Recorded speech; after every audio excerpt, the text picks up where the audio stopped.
The wedding music stopped. Every eye in that pristine chapel turned to me as I stood up, my voice cutting through the silence like a blade. This wedding cannot continue. My son's face went pale, his bride-to-be's eyes filled with panic, and I knew at that moment that everything I'd suspected about her was about to be revealed. Which country are you listening from? Tell us in the comments below. My name is Diane Washington, and for 52 years I've called America home. I built my life here with determination, grace, and an unwavering belief that hard work could overcome any obstacle. As a single mother, I raised my son Marcus in Detroit, watching him grow from a curious boy into a brilliant young man who would eventually become the CEO of his own tech company by age 30. I thought I'd seen every shade of prejudice this country could offer. I thought I'd weathered every storm of discrimination that could come my way. I was wrong. The morning sun streamed through my kitchen window as I sipped my coffee, reading the business section of the Detroit Free Press. There it was again, another article about Marcus and his company, Tech Forward Solutions. My heart swelled with pride as I read about his latest acquisition, a smaller firm that would expand his reach into sustainable technology. The article mentioned his innovative approach to hiring, his commitment to diversity, and his rise from humble beginnings to tech industry leader. Young CEO revolutionizes tech industry while maintaining community roots, the headline read. Below was a photo of Marcus at a ribbon-cutting ceremony for a computer lab he'd donated to his old elementary school. That was my son, successful but never forgetting where he came from. Mom, are you reading about me again? Marcus had let himself in through the back door, something he'd done since childhood. At 30, he still had that same mischievous smile that got him out of trouble when he was 7, but now it was framed by the confidence of a man who'd conquered every goal he'd set for himself. Can't help it, baby. My son, the CEO. I folded the paper and stood to hug him. He was tall now, 6'2", but he still bent down to let me kiss his forehead like I did when he was small. What brings you so early? I wanted to talk to you about something important. His expression grew serious and I noticed the tension in his shoulders. About Emma and the wedding. Emma. His fiancée of 8 months. The woman who would become my daughter-in-law in just 3 weeks. I tried to be welcoming, tried to embrace her as family, but something always felt off. It wasn't that she was white, that didn't matter to me. My best friend since college was white, my former supervisor at Ford was white, and some of the most supportive people in my life happened to be white. Race itself wasn't the issue. It was something deeper, something I couldn't quite put my finger on. What about Emma, honey? I know you two haven't exactly clicked, but I need you to know how important this is to me. How important she is to me. I chose my words carefully, the way I'd learned to do during my 30 years in corporate America. Marcus, I want you to be happy. That's all I've ever wanted. But what, Mom? How could I explain the feeling that crept up my spine every time Emma looked at me? The way she smiled with her mouth but not her eyes? The subtle way she'd redirect conversations when I shared stories about our family history, about the struggles we'd overcome? How could I tell him that when she hugged me, it felt like she was touching something dirty? How could I explain that her compliments always felt like backhanded insults wrapped in pretty words? Nothing, baby. Nothing at all. But it wasn't nothing. And deep down, I knew that whatever was bothering me about Emma was about to come to a head. The history between Marcus and me ran deep. I'd raised him alone after his father walked out when Marcus was 5, claiming he wasn't ready for the responsibility. I'd worked double shifts at Ford, gone to night school to get my business degree, and sacrificed my own dreams to make sure Marcus had every opportunity one never had. I'd attended every parent-teacher conference, every school play, every basketball game. I'd helped him with homework at our kitchen table while dinner cooked on the stove and laundry ran in the basement. When Marcus was 8, he came home crying because a teacher had told him he was articulate for someone like him. I'd marched into that school the next day and had a conversation with that teacher that ensured it never happened again. When he was 12 and wanted to take advanced math but was told the class was probably too challenging, I fought to get him enrolled and then hired a tutor to make sure he succeeded. When he was 16 and applied for a summer internship at a tech company only to be told they'd already filled their diversity slots, I taught him that rejection wasn't about his worth, it was about their limitations. Every step of the way, I prepared him for a world that would try to make him smaller, try to convince him he didn't belong in certain spaces, try to tell him that his dreams were too big for someone who looked like him. And every step of the way, I taught him to stand tall, to believe in himself, to never let anyone's limited vision become his reality. I'd raised a man who started his own company at 25 because he was tired of working for people who didn't value his ideas. A man who now employed over 200 people and had been featured on the cover of Black Enterprise magazine. A man who still called his mother every Sunday and never forgot to say thank you for the sacrifices I'd made. But watching him with Emma, I saw something I'd never seen before. I saw him second-guessing himself, apologizing for things he shouldn't apologize for, making himself smaller to fit into her world. And it broke my heart. The first real incident happened at the wedding venue walkthrough. Marcus had asked me to meet him and Emma at the Fairmont Grand Hotel, where they'd chosen to hold their reception. The Fairmont was one of Detroit's most prestigious venues, the kind of place where Fortune 500 executives held their retirement parties and old money families celebrated their milestones. I arrived early, dressed in my best navy suit, the one I'd worn to board meetings when I worked as a procurement manager for Ford Motor Company before my retirement. It was tailored, expensive, and made me feel confident and professional. I'd learned long ago that in certain spaces, your appearance was your first line of defense against people's assumptions. The hotel lobby was magnificent, marble floors, crystal chandeliers, fresh flowers arranged in vases that probably cost more than some people's monthly rent. I approached the reception desk, where a young white woman with perfectly styled blonde hair looked up at me with barely concealed disdain. "Can I help you?" she asked, her tone suggesting she'd rather not. Her name tag read, Madison, and she couldn't have been more than 22 years old. "Yes, I'm here for the Washington wedding consultation. I'm the mother of the groom." She looked me up and down, her eyes lingering on my skin color before scanning the appointment book. I watched her finger trace down the page, moving slower than necessary, as if she was buying time to figure out how to handle my presence. "I don't see Washington here. Are you sure you have the right hotel?" The question hit me like a slap. I'd confirmed this appointment twice, once with Marcus and once with the wedding coordinator. "I'm quite sure." "Marcus Washington, the CEO of TechForward Solutions? His wedding is in 3 weeks." Her expression shifted slightly, but the condescension remained. Recognition flickered in her eyes. She knew exactly who Marcus was, which made her initial response even more insulting. "Oh, you mean the interracial wedding? Yes, I see it now. You'll need to wait in the lobby. The bride and groom aren't here yet." Interracial wedding. As if that was the defining characteristic of my son's marriage. As if that was what mattered most. Not the love between two people, not the commitment they were making, not the celebration of their future together. Just the fact that their skin colors were different. I took a seat in the lobby, my hands folded in my lap, watching as other families came and went. White families who were greeted with warm smiles and immediate assistance. A mother and daughter planning what was obviously a Sweet 16 party were offered champagne and chocolate-covered strawberries while they waited. An elderly couple discussing their anniversary celebration were personally escorted to the elevator by a manager who appeared out of nowhere to accommodate them. I watched the clock tick by, 10 minutes, 15, 20. Madison glanced at me periodically, as if she was checking to make sure I hadn't stolen anything or wandered into areas where I didn't belong. Each glance felt like a reminder that I was an outsider in this space, that my presence was tolerated rather than welcomed. Finally, Marcus and Emma arrived, and I saw the same receptionist's entire demeanor change. She practically glowed as she greeted Emma, complimenting her outfit and asking about her dress selection.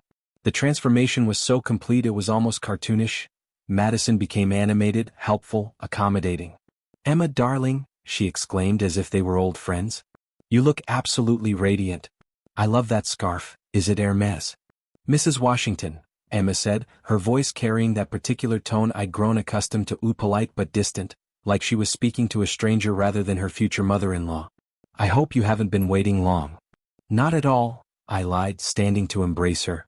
She gave me the briefest of hugs, her body stiff against mine, as if my touch was something to be endured rather than welcomed. Marcus seemed oblivious to the tension, chatting excitedly about the venue as we made our way to the elevator. But I caught Emma's reflection in the mirrored walls, the tight smile, the way her eyes darted around as if she was embarrassed to be seen with me, the subtle way she positioned herself so that Marcus was between us. The wedding coordinator, a woman named Patricia Thornton, met us on the 3rd floor. She was impeccably dressed, professionally polished, and greeted Emma and Marcus with genuine warmth. When she turned to me, the warmth dimmed considerably. "And you must be..." She paused as if she couldn't quite place me. "Diane Washington," I said, extending my hand. "Marcus's mother." "Of course," she said, her handshake brief and perfunctory. "How lovely." As we toured the ballroom, I noticed how Patricia directed all her questions to Emma, even when they concerned traditions that might be important to Marcus's side of the family. The room was beautiful, high ceilings, crystal chandeliers, floor-to-ceiling windows overlooking the Detroit River. But listening to the conversation, you'd think it was Emma's wedding and Marcus was just an accessory. Now for the processional, I assume you'll want the traditional arrangement? Patricia asked Emma. Bridesmaids first, then maid of honor, then you? Actually, I interjected. In our family, we have a tradition where the groom's mother lights a unity candle at the beginning of the ceremony. It represents the joining of two families. The silence that followed my statement was deafening. Patricia looked confused, Emma looked annoyed, and Marcus looked uncomfortable. Oh, Patricia said finally. That's interesting. I'm not sure how that would fit with the traditional ceremony structure. We're keeping things very classic, Emma said, her smile growing tight. Traditional. Timeless. Traditional. As if my family's traditions weren't valid. As if our culture wasn't worth celebrating. As if the customs that had sustained my family through generations of struggle and triumph were somehow less meaningful than whatever Emma considered traditional. Of course, I said, keeping my voice level. Whatever you both think is best. But I saw Marcus shift uncomfortably, saw him look between Emma and me, caught between his heritage and his future. The tour continued, and with each decision I felt more and more like an outsider. Emma chose flowers, white roses, clean and classic. The menu, filet mignon and salmon, sophisticated and safe. And the music, string quartet for the ceremony, jazz trio for cocktails, nothing too ethnic. When we discussed the guest list, I mentioned that Marcus's godfather, Reverend Thomas, would be performing a blessing during the ceremony. Reverend Thomas was a man who had been like a father to Marcus after his biological father left. He'd baptized Marcus, confirmed him, counseled him through his teenage years, and celebrated every achievement with our family. Emma's face went pale. I thought Father Mackenzie was handling the entire ceremony. He is, Marcus said, looking confused. But Reverend Thomas's family. He's been part of my life since I was a kid. I thought you understood that. It's just, I don't know how that will look. Having two different types of ministers. My family might not understand. They're very traditional about these things. Different types. The words hung in the air like a slap. Different how? Because Reverend Thomas was black? Because he led a Baptist church instead of an Episcopal one? Because his style of worship was more spirited, more emotional, more authentically connected to the community that had raised Marcus? I saw Marcus's jaw tighten, saw him look between Emma and me, torn between the woman he loved and the family who had raised him. This was the moment I'd been dreading. The moment when he'd have to choose between keeping peace and honoring truth. Mom, he said quietly, maybe we can work something out. Maybe Reverend Thomas could just say a few words at the reception instead? I felt my heart crack. My son, my brilliant, successful son, was being asked to minimize the man who had taught him to be strong, to be proud, to be the man he'd become. And he was considering it. Of course, I said, my voice steady despite the storm brewing inside me. Whatever you both think is best. But as we left the hotel that day, I caught Emma's reflection in the glass doors. She was smiling, really smiling, for the first time since I'd known her. And I realized that my discomfort wasn't about her being white. It was about her being racist. The ride home was quiet. Marcus seemed lost in thought, while I wrestled with the implications of what I'd witnessed. This wasn't just about wedding planning anymore. This was about the fundamental question of whether Emma could truly love and accept Marcus for who he was, or whether she was trying to reshape him into someone more palatable to her world. That evening I called my sister Linda, who lived in Atlanta but had known Marcus since birth. Something's not right about this girl, I told her, pacing around my kitchen while dinner grew cold on the stove. What do you mean? She wants him to minimize everything that makes him who he is. The church that raised him, the traditions that matter to our family, the community that supported him. She's trying to erase his history. Did you talk to Marcus about it? How can I? He's in love. Or at least he thinks he is. If I push too hard, I'll push him away. But if you don't push at all, you might lose him anyway. Linda's words stayed with me long after we hung up. I'd spent Marcus's entire life preparing him to face a world that might not always accept him. But I'd never prepared him for someone who would claim to love him while slowly erasing everything that made him special. The weeks leading up to the wedding became a carefully choreographed dance of microaggressions and subtle slights. Each interaction with Emma and her family felt like a test I was destined to fail, not because of anything I did wrong, but because of who I was. The bridal shower was held at Emma's parents' country club, Rolling Hills, an exclusive establishment in Bloomfield Hills where the annual membership fee was more than many people's salaries. When I offered to help with the planning, I was given a list of simple tasks, bringing paper plates and napkins while Emma's friends handled the important things like flowers, catering, and decorations. "We just want to make sure everything matches," Emma's maid of honor, a woman named Brittany, explained to me over the phone. "The theme is very specific, an elegant spring garden. We've been planning this for months." Elegant spring garden. Code for white and tasteful and nothing that might reflect your cultural background. I arrived at the club early, carrying boxes of the specified paper goods, cream-colored plates with gold trim, napkins that matched exactly, plastic champagne flutes that looked like crystals. The country club was beautiful in that understated way that screamed old money, manicured lawns, pristine tennis courts, a dining room with oil paintings of long-dead members who all looked remarkably similar. "You must be Diane," said a woman who introduced herself as Emma's mother, Patricia Crawford. She was tall and thin, with perfectly highlighted blonde hair and the kind of artificial smile that wealthy white women perfected at cotillion. "Emma's told us so much about you." I wondered what exactly Emma had told them based on the way Patricia looked at me, like I was an exotic animal at the zoo, interesting but potentially dangerous. "Thank you for hosting this," I said, offering the warmest smile I could manage. "It's a beautiful venue." "Oh, we've been members here for 20 years. Emma had her sweet 16 here, her graduation party. It's like a second home to us. A second home that, I noticed, had no black members that I could see. A second home where I was probably one of the few black women who had ever set foot in the dining room." The shower itself was an exercise in exclusion disguised as inclusion. Emma's friends, a collection of blonde, well-dressed women who all seemed to work in marketing or PR or some other vaguely defined creative field, chatted about people I didn't know, places I'd never been, experiences I'd never had. "Remember when we went to Napa for your bachelorette party?" one of them said to another.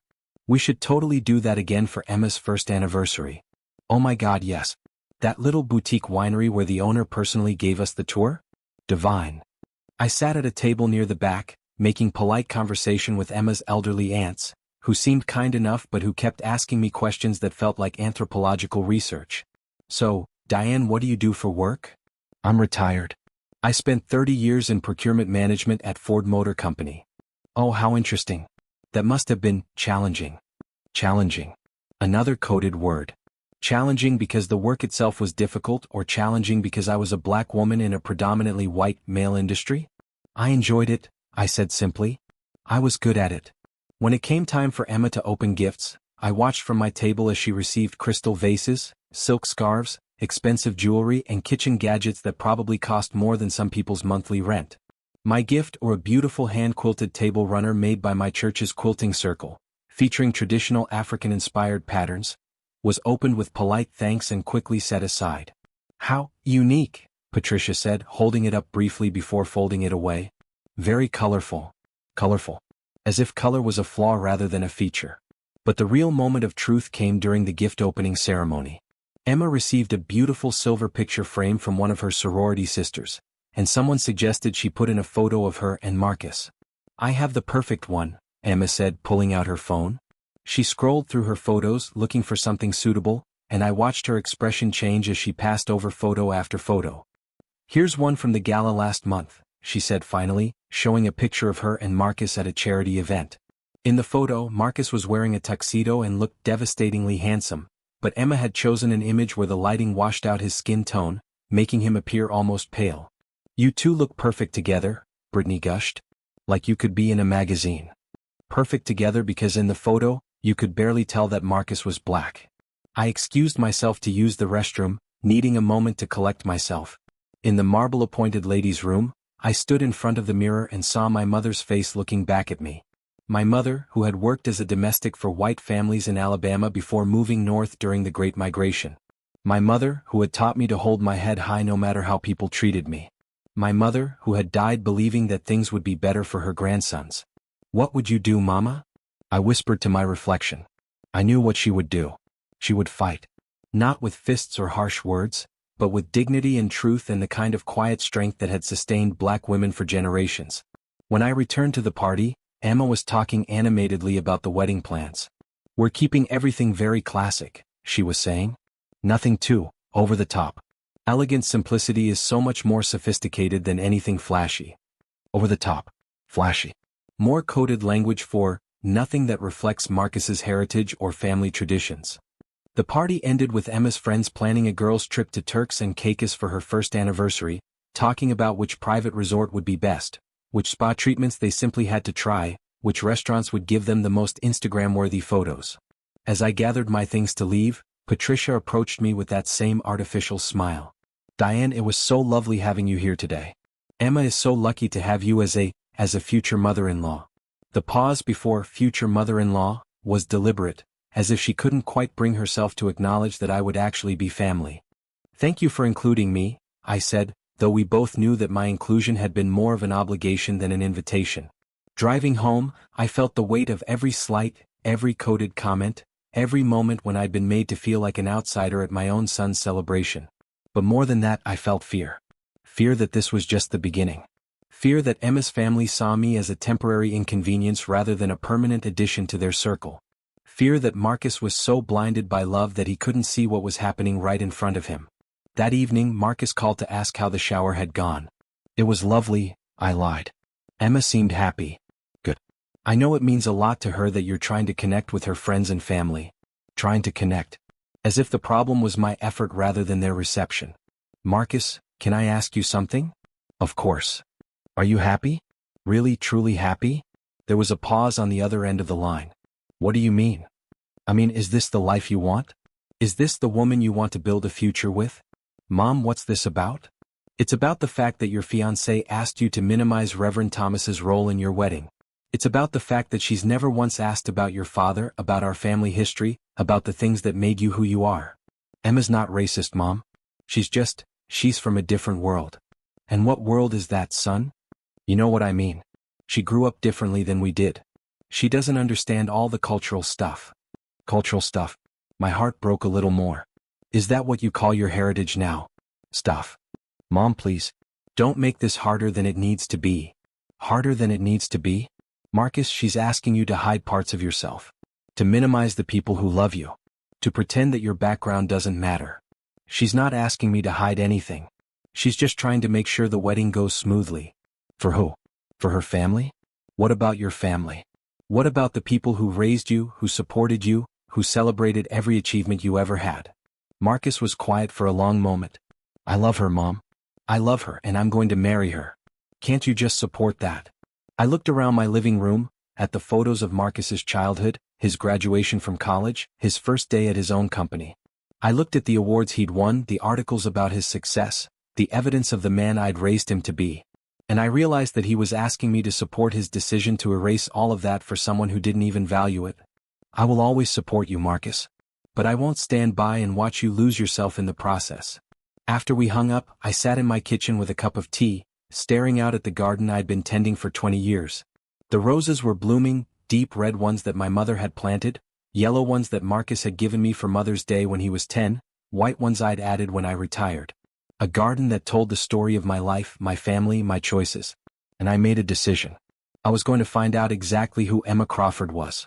And if my suspicions were correct, I was going to save my son from making the biggest mistake of his life. The investigation began with social media, though I'd never been one to dig through people's online presence. But desperation made me resourceful, and love made me determined. I started with Emma's Instagram, scrolling back through years of photos, looking for clues about who she really was when she thought no one was watching. What I found made my blood run cold. The recent photos were what you'd expect, carefully curated images of her relationship with Marcus, professionally shot photos from work events, pictures of her and her friends at expensive restaurants and exclusive venues. But as I scrolled back through the years, a different picture emerged. There were the expected college photos, sorority parties, spring break trips, graduation celebrations. But there were also photos that told a different story. Pictures from Halloween parties where Emma and her friends wore costumes that mocked other cultures. A ghetto fabulous party where white girls dressed in stereotypical urban clothing, complete with fake gold teeth and exaggerated makeup. A around-the-world party where Emma was dressed as a Native American princess, in a costume that was both culturally insensitive and historically inaccurate. The captions were even worse. Jokes about going native, references to being exotic for a night, comments that used racial slurs as punchlines. And Emma's friends, the same women who had been so polite to me at the bridal shower, had liked and commented on every offensive post. But the worst was a photo from 3 years ago, just months before she met Marcus. Emma was at a plantation-themed party, dressed as a Southern belle in a flowing white dress, complete with a caption that read, "Living my best antebellum life #blessed #tradition when America was created again." The comments from her friends were even more disturbing. "Goddess, you look amazing. Take me back to the good old days. Some traditions should never die." I screenshotted everything, my hands shaking as I documented the evidence. This wasn't just ignorance or insensitivity. This was active, deliberate racism dressed up as fun and nostalgia. And my son was about to tie his life to this woman. But I needed more. I needed something that would make Marcus see the truth, something he couldn't dismiss or explain away as college mistakes, or poor judgment. So I called in a favor from an old colleague, Sarah Martinez, who now worked as a private investigator after retiring from the Detroit Police Department. "Diane, I'm not sure about this," Sarah said when I met her at a coffee shop in downtown Detroit. "Are you sure you want to go down this road? Sometimes it's better not to know." "I'm sure. My son is about to marry someone who despises everything he is. I need proof that even he can't ignore." Sarah was a good friend, someone I'd worked with on community safety initiatives when I was still at Ford and she was still on the force. She was also someone who understood the unique challenges that came with being a woman of color in a predominantly white profession. "Okay," she said finally. "But we do this by the book. Legal research only. Public records, social media, anything that's already out there. I won't do anything that crosses ethical lines." "I wouldn't ask you to." Sarah agreed to help, and within a week she had uncovered something that made my previous discoveries look mild. Emma had been part of an online group called Preserving Tradition, a private Facebook group that, on the surface, appeared to be about maintaining cultural heritage and family values. But Sarah's contacts in law enforcement had flagged it as a front for white supremacist organizing. The group's private posts, which Sarah had obtained through a contact who was monitoring hate groups, were filled with discussions about the dangers of interracial relationships, maintaining racial purity, and protecting white women from manipulation by minority men. And Emma had been an active participant. "Gold-digging minorities target successful white women because they know we're too polite to say no," she had written in response to a post about interracial dating. "They use our kindness against us, making us feel guilty if we're not attracted to them. It's emotional manipulation at its finest." Another post, "The worst part is how they play the race card whenever you try to set boundaries. Like, just because I don't want to date outside my race doesn't make me racist. It makes me selective." And another, "My friends keep telling me I should be more open-minded about dating, but why should I have to lower my standards to prove I'm not prejudiced? I know what I'm attracted to, and it's not my fault that doesn't include certain types." But the most damning evidence came from Emma's own words, posted just 6 months ago, 2 months after she'd gotten engaged to Marcus. In response to a discussion about strategic integration, she had written, "I know what you all think, but this situation is different from what it appears. I'm not actually planning to go through with this long term. I just need to establish myself in his world first, build the right connections, gain access to his network, and secure my financial future. Once I have what I need, I can figure out an exit strategy. It's not like we'd actually have children together. Can you imagine? But his success opens doors that would otherwise be closed to me. Sometimes you have to play the long game." The message was followed by a series of responses from other group members. "Smart strategy. Use their success against them. Just make sure you get what you need before you bail. Don't let emotions get in the way of the plan. You're inspiring. Turning their own success into our advantage." I sat in Sarah's office, staring at the printed messages, feeling like I was going to be sick. This woman didn't just disrespect my son. She was planning to use him to take advantage of his success and his love, and then discard him when she was done. She saw him not as a human being worthy of love and respect, but as a stepping stone to a better life. "Diane, are you okay?" Sarah asked, watching my face. "How long has she been planning this?" Based on the message timestamps, she joined the group about a year ago, right around the time she started dating Marcus. The strategic posts began about 6 months ago. A year. She'd been planning to use and discard my son for an entire year. She'd said, "I love you," moved in with him, accepted his proposal, planned a wedding, all while discussing him like he was a business opportunity rather than a person. What kind of connections was she trying to make? I asked. Sarah pulled out another folder. I did some digging into that too. Emma works for a small marketing firm, but she's been attending events in Marcus's circle, tech industry gatherings, charity galas, networking events. She's been collecting business cards, following up with contacts, positioning herself as an entrepreneur looking for investors. For what? That's the interesting part. She's been telling people she's developing a lifestyle brand for sophisticated women. Basically, she wants to start a company selling overpriced products to wealthy white women. But she needs startup capital and connections to make it work. And she thought Marcus would provide both. Exactly. His success, his network, his money, it was all just a means to an end for her. I called Marcus immediately. Mom, I'm in a meeting. I need to see you. No. It's about Emma. What about Emma? I need to show you something. Can you meet me at your apartment in an hour? Mom, you're scaring me. I'm scared too, baby. Just meet me there. An hour later, I sat across from my son in his living room, the printed messages spread out on his coffee table like evidence at a trial. Marcus read them in silence, his face growing paler with each page. I watched him process the betrayal, watched him realize that the woman he thought loved him had been planning to use and discard him from the very beginning. Where did you get these? He asked finally, his voice barely above a whisper. That doesn't matter. What matters is that they're real. The woman you're planning to marry, the woman you've been defending to me and to yourself, is a racist who's been planning to use you and then leave you. Marcus stared at the papers, shaking his head slowly. This can't be real. Emma wouldn't. She loves me. She tells me she loves me every day. Does she? Has she ever told you what she loves about you specifically? Has she ever mentioned your intelligence, your character, your integrity? Or does she talk about your success, your money, your lifestyle? Marcus was quiet for a long moment, and I could see him replaying conversations in his mind. She talks about our future a lot. About the house we'll buy, the lifestyle we'll have, the places we'll travel. And what about the family you'll build? The children you'll raise? The life you'll share beyond the material things? She says she's not ready for kids yet. That we should focus on building our wealth first, establishing ourselves professionally. Because she doesn't want children with you, Marcus. She doesn't want a permanent connection to you. She wants to use your success to build her own career and then disappear. The papers slipped from Marcus's hands, scattering across the floor.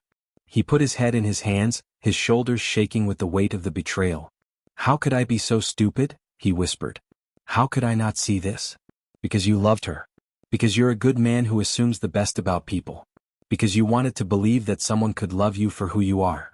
But they were all fake. All her I love yous, all her plans for our future, all her promises. It was all fake. I moved to sit beside him on the couch, wrapping my arms around my son the way I had when he was small and the world had hurt him. Not fake, baby. Wrong. She was wrong. Her inability to see your worth, her decision to use your love against you, that's about her limitations, not your value. Mom, the wedding is in 3 days. 3 days. Everyone's coming. The venue is paid for. The flowers are ordered. What am I supposed to do? You're supposed to choose yourself, baby. You're supposed to remember that you deserve real love, not this counterfeit version. But what will people think? What will they say? What will Emma's family say? What will the business community think? They'll say you're a man who stood up for himself. They'll say you're a man who refused to settle for less than he deserved. They'll say you're brave. Marcus looked at me, his eyes red with tears and rage and heartbreak. Will you help me? Will you help me figure out how to end this? I'll help you with whatever you need. But Marcus, you have to be the one to tell her.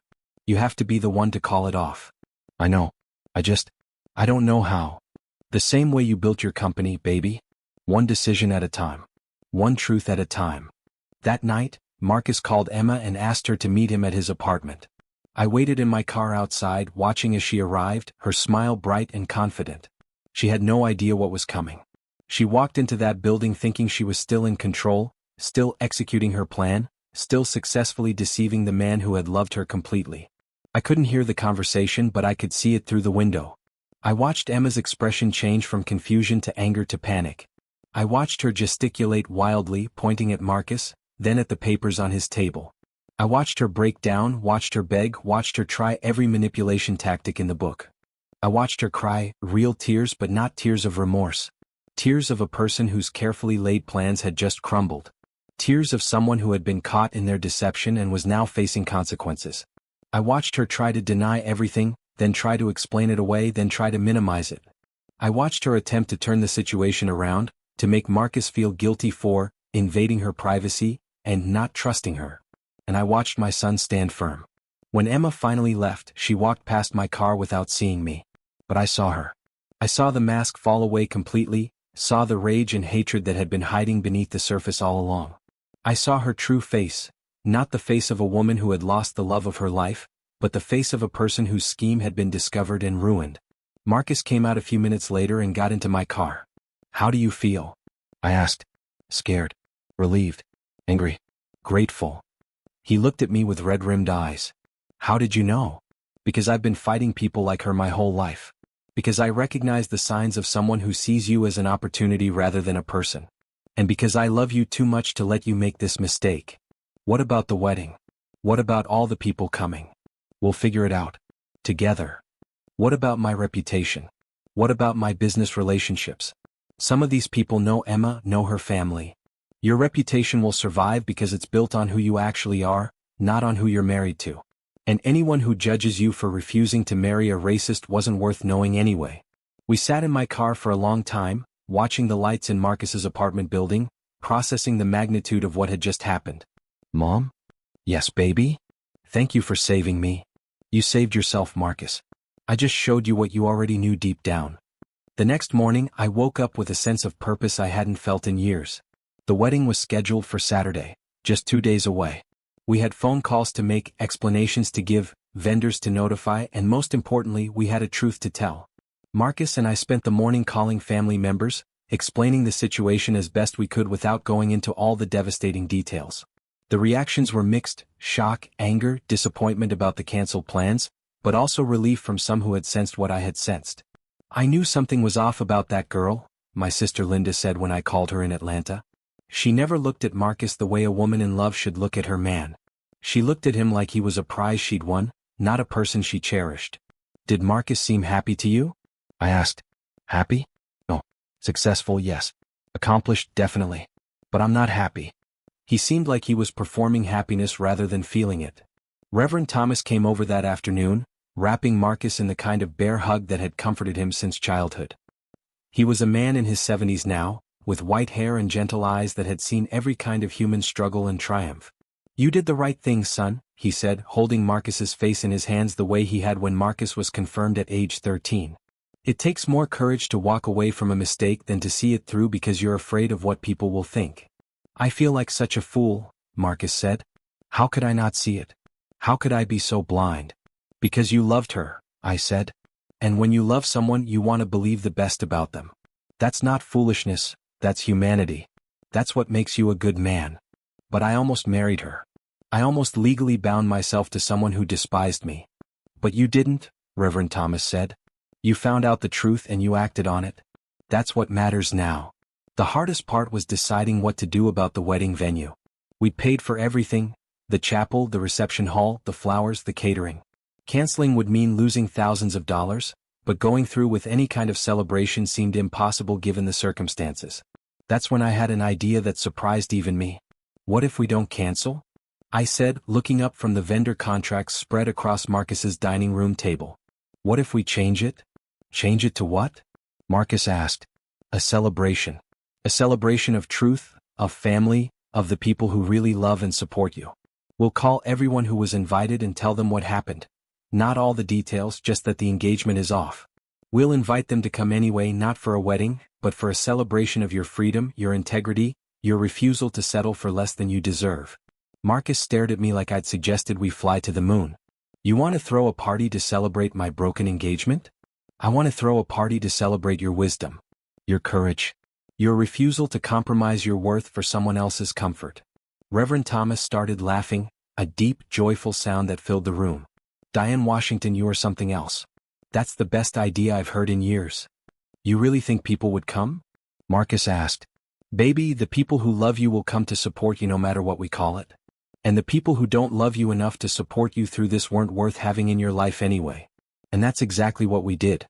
We spent Friday making phone calls, sending messages, explaining the situation to everyone on the guest list. The responses were overwhelmingly supportive. My family was ready to drive up from the south to celebrate Marcus's escape from a terrible situation. His friends from college were proud of him for choosing truth over comfort. His business associates respected his integrity. Even some of Emma's relatives called to apologize and express their support. Her younger brother David, who had always seemed different from the rest of the family, sent a message saying he was glad Marcus had found out the truth before it was too late. Saturday afternoon, 150 people gathered at the Fairmont Grand Hotel, not for the wedding of Marcus Washington and Emma Crawford, but for the freedom celebration of Marcus Washington. The flowers were still beautiful, white roses mixed with sunflowers and African violets that we'd added to honor our heritage. The food was still delicious, but we'd modified the menu to include some of Marcus's favorite comfort foods alongside the fancy selections. The music was still perfect, but now it included gospel, jazz and contemporary R&B alongside the classical selections. But instead of wedding vows we had testimonials. Instead of a first dance between bride and groom, we had a dance floor full of people who genuinely loved and supported Marcus. Reverend Thomas gave a speech about courage and self-worth that brought half the room to tears. "Young man," he said looking directly at Marcus, "your ancestors survived slavery, Jim Crow, segregation and countless other attempts to break their spirits. They survived because they knew their worth, even when the world tried to tell them they had none. Today you showed that same strength. Today you chose yourself." My sister Linda sang, "A Change Is Gonna Come," Sam Cooke's anthem of hope and perseverance. Marcus's college roommate, now a successful lawyer in Chicago, shared stories about Marcus's character and integrity. His employees from Tech Forward sent a video message about the kind of leader he was, how he treated people with respect regardless of their background or position. And I gave a toast that I'd been preparing my whole life. "My son," I said, raising my glass to the room full of people who had come to celebrate truth over convenience, "taught me something important this week. You taught me that love isn't about compromise when compromise means compromising your dignity. Love isn't about accepting treatment that diminishes you. Love isn't about making yourself smaller to fit into someone else's vision of who you should be." I looked out at the crowd, black faces, white faces, brown faces, old friends and new colleagues, family members and business associates, all united in their genuine affection for Marcus. Real love celebrates who you are, especially the parts that make you unique. Real love honors your history, your heritage, your family, your values. Real love doesn't ask you to hide parts of yourself for someone else's comfort. I paused, looking directly at my son. "Marcus, you didn't lose love today. You escaped a counterfeit. And now you're free to find the real thing." The applause was thunderous, and I watched Marcus wipe tears from his eyes as the room erupted in cheers and support. The party continued late into the evening. People danced to music that actually reflected the diversity of the crowd. They ate food that honored different traditions and tastes. They told stories that celebrated Marcus's journey, his achievements, his character. But the real victory came from an unexpected source. As we were cleaning up, the hotel manager approached me, the same woman who had been so dismissive during our initial planning sessions. "Mrs. Washington," she said, her voice sincere in a way it had never been before, "I owe you an apology. When you first came here, I made assumptions about your family, about your son, about this event. I was wrong. What changed your mind?" I asked. "Watching today. Seeing the kind of people you are, the kind of love you have for each other, the way your family and friends rallied around truth and integrity. I've worked hundreds of weddings and celebrations, but I've never seen anything like this. Your son is lucky to have you, and you should be proud of the man you raised." "I'm proud of him every day," I said. "Today especially." As we drove home that night, Marcus was quiet for a long time. Finally he spoke. "Mom, I want to ask you something." "Anything." "How did you know? How did you know to fight for me when I wouldn't fight for myself?" I thought about his question, about all the times in my life when I'd had to choose between speaking up and staying silent, fighting and accepting, between truth and comfort. "Because I've been where you were," I said. "I've been in situations where I was tempted to make myself smaller to fit in, where I thought that acceptance from people who didn't really value me was better than standing alone in my truth.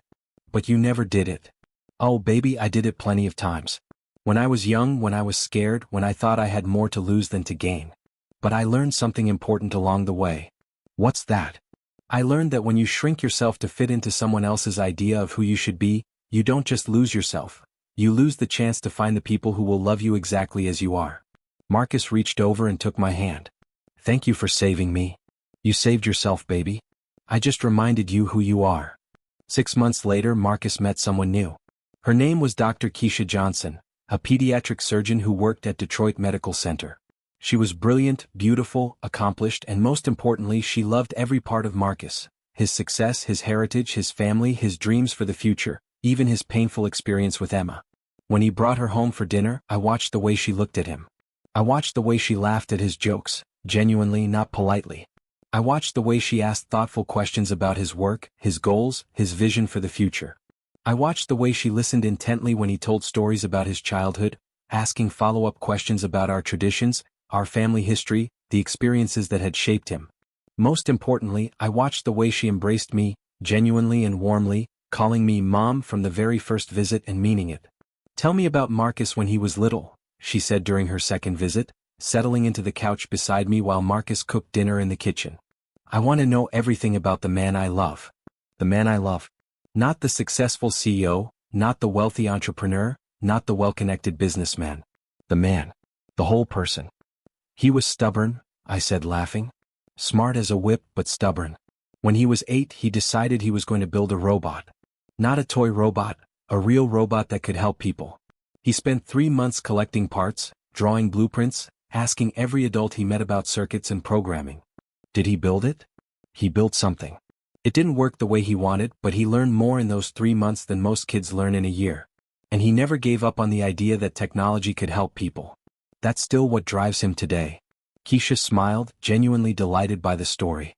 "That's the Marcus I know. Always trying to solve problems, always thinking about how to help others." "She's different," Marcus said to me one evening as we watched Keisha play with my neighbor's children in the backyard. "How so?" "She sees me. All of me. And she loves what she sees. When I tell her about growing up here, about you, about Reverend Thomas, about our traditions, she wants to know more. When I show her pictures from my childhood, she asks about the stories behind them. When I talk about my father leaving, she doesn't try to fix it or change the subject. She just listens and understands how it shaped me." "And how does that make you feel?" "Complete. For the first time in my life, I feel like I can be completely myself with someone."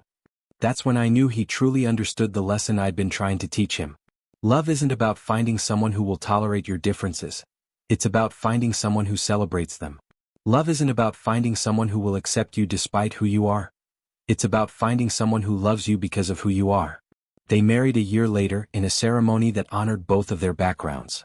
Keisha's family, originally from Ghana, brought traditions that blended beautifully with ours.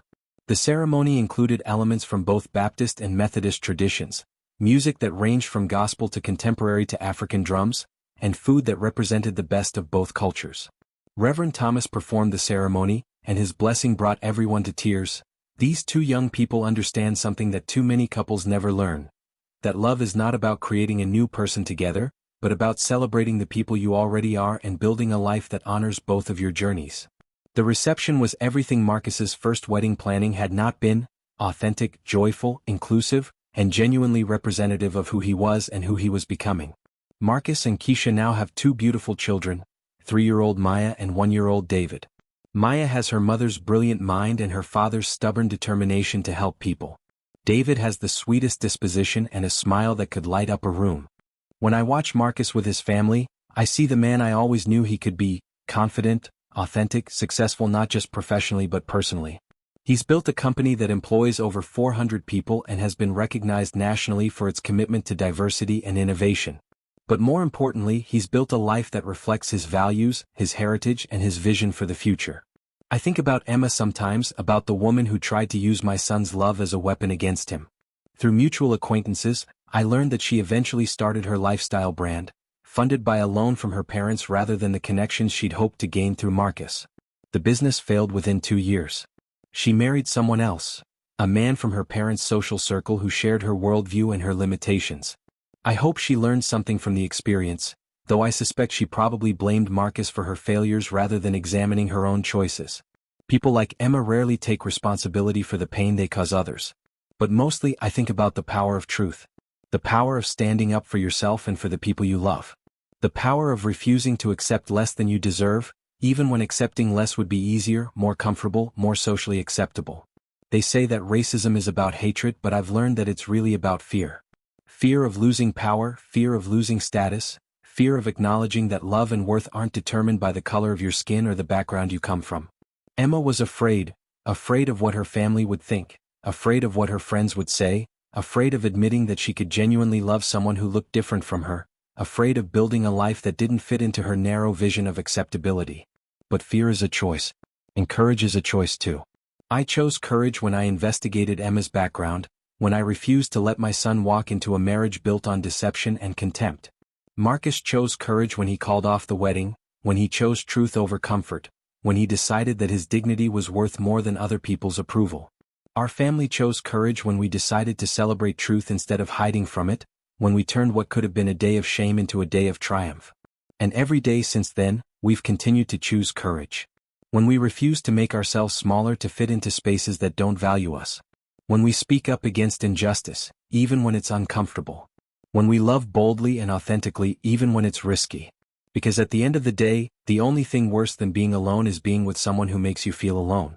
The only thing worse than being rejected is being accepted by someone who doesn't see your worth. The only thing worse than facing judgment for who you are is facing the regret of becoming someone you're not. My son learned that lesson just in time. He learned that real love doesn't ask you to hide your heritage, minimize your family, or apologize for your background. Real love celebrates every part of you, especially the parts that make you unique. He learned that success isn't just about building a company or accumulating wealth. It's about building a life that reflects your values and honors the people who helped you become who you are. Most importantly, he learned that he deserves love that sees him completely and chooses him anyway. Love that doesn't come with conditions or compromises or requests to become someone different. Love that says, you are enough exactly as you are. When little Maya asks me to tell her stories about her daddy when he was young, I tell her about his curiosity, his determination, his kindness. But I also tell her about the time he almost married someone who didn't deserve him, and how he found the courage to choose himself instead. Why didn't he marry the mean lady grandma? She asks. Because he remembered who he was, sweetheart. And he decided that being alone and honest was better than being married and pretending. Will I remember who I am when I grow up? Yes, baby girl. Because your daddy and I and your mama will spend every day reminding you how special you are, how loved you are, and how worthy you are of real love. The kind that celebrates you instead of trying to change you. They tried to judge my son by his skin color, tried to use his love against him, tried to make him believe that he should be grateful for scraps of affection from someone who saw him as an opportunity rather than a person. But we showed them the strength of his character. We showed them the power of his truth. We showed them that love, real love, is not about compromise when compromise means sacrificing your dignity. Real love is about standing tall in your truth, speaking up for your worth, and choosing courage over comfort. And in the end, that choice always leads you home to yourself, to the people who see your value, and to the love you actually deserve. The wedding that never happened became the celebration that changed everything. Because sometimes the most important thing you can do is walk away from what looks good to wait for what is good. Sometimes the most loving thing you can do is refuse to settle. Sometimes the most powerful thing you can say is, I deserve better. And sometimes the best day of your life is the day you choose yourself.